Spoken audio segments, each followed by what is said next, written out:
12 वर्गमध्येबाट आज खारेय वर्ग अथवा योलोको बारेमा चर्चा गर्न गइरहेको छु। योलोको लागि पुस्तकमा के बताएको छ भने रङसी टोनाङचेन्द हितु वंशिगिन भनेको छ। रङसी भनेको खारेय वर्गको मान्छेको स्वभाव कस्तो हुन्छ त भने टोनाङचेन्द हितु वंशिगिन भनेको छ। टोनाङचेन भनेको एकदम इच्छालु र हितुवा भनेको मनमोहक, मन पर्ने। यसको मतलब खारेय वर्गको मान्छेहरू सबै चीजमा इच्छा राख्ने खालको हुन्छ अनि यो खारेय वर्गको मान्छेहरूलाई सबैजनाले मन पराउँछ भनेको छ। सबैजनाको प्रिय हुन्छ भनेको छ। सबैजनाले मन पर्ने आँखाको नानी र बगैँचाको फूल जस्तै हुन्छ भनेको छ। त्यसपछि फुक्सम्जी तोन्दु मुनमर क्योखेसिगिन भनेको छ। फुक्सम्जी तोन भनेको भविष्यको कामको लागि अथवा दीर्घकालीन लामो सोच राखेर काम गर्दाखेरि जहिले पनि अघि बढेर काम गर्छ भनेको छ। मुखबाट यो गर्नुपर्छ, त्यो गर्नुपर्छ, ल अब काम सुरु गर्नुपर्छ भन्ने, तर काम गर्ने बेलामा चाहिँ पछि हट्ने त्यस्तो किसिमको बानी छैन भनेको छ। काम गर्नको लागि जहिले पनि अग्रगामी हुन्छ भनेको रहेछ। होइन नुबसेम्बे चावफल छिर्मिडु भनेको छ। यसरी काम गर्नको लागि जहिले पनि अगाडि बढे पनि दुर्भाग्यवश अलिकति कमजोरी भएको हुनाले धेरै जस्तो कामहरू हुन सकेको छैन रहेछ भनेको छ। नम हिया मिसेन्जी गुन्दु डुजुदङ गुन्दु चावाल्यायुर्गा भनेको छ। यो खारेय वर्गको मान्छेहरू जहिले भए पनि अरू मान्छेभन्दा अघि बढेर, अरू मान्छेभन्दा माथि उठेर, अरू मान्छेलाई जितेर काम गर्न मन पराउने स्वभाव हुन्छ भनेको छ। र यसको साथै गुन्तु चवाल्यायुर्गा भनेको सबैभन्दा अगाडि आएर काम गर्ने खालको हुन्छ अरे।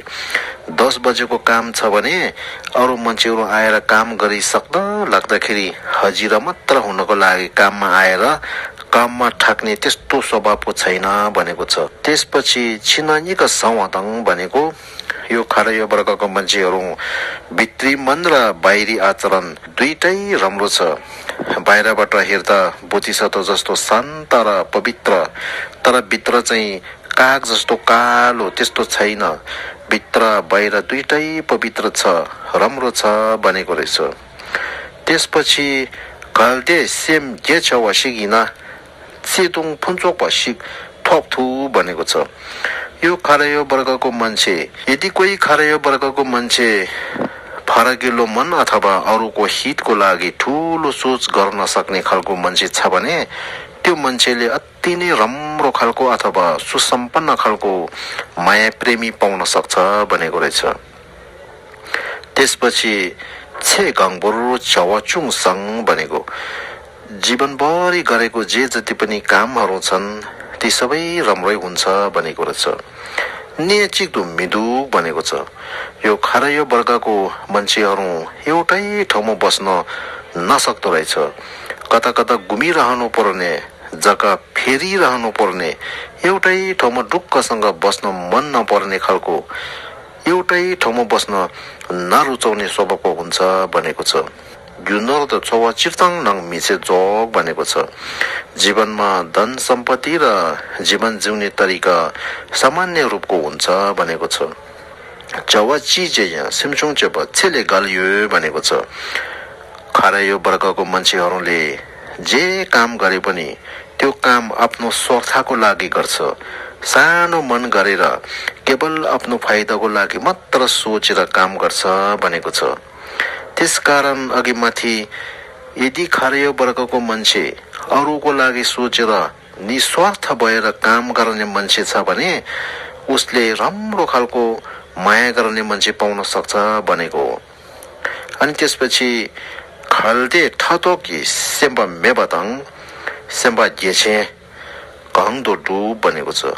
यदि खारेय वर्गको मान्छेले ईर्ष्या नगरेर अरूको हितको लागि सोचेर ठुलो मन र फरकिलो सोच राखेर काम गर्यो भने आफ्नो जीवनमा सोचेको इच्छा गरेको सबै कुरोहरू प्राप्त गर्न सक्छ भनेको रहेछ।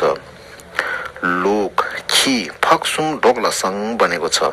खरयो वर्गको मान्छेले जीवनमा साथी बनाउँदाखेरि बेडा वर्गको मान्छे, यसै गरी खी बनेको कुकुर वर्गको मान्छे र फक बनेको सुँगुर वर्गको मान्छेसँग सम्बन्ध गाँस्यो भने राम्रो हुन्छ भनेको छ।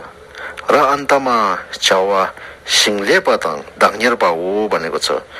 खरयो वर्गको मान्छेले जीवनमा काम गर्यो भने अथवा व्यापार व्यवसाय गर्यो भने कस्तो काममा फलिफाप हुन्छ भने सिंहले पतङ भनेको कृषि सम्बन्धी कामहरू गर्यो भने राम्रो हुन्छ भनेको रहेछ। अनि दाङ्गेर्पा भनेको समाजभित्रको प्रबन्धकको कामहरू गर्यो भने राम्रो हुन्छ, सफल हुन्छ, फलिफाप हुन्छ भनेको रहेछ।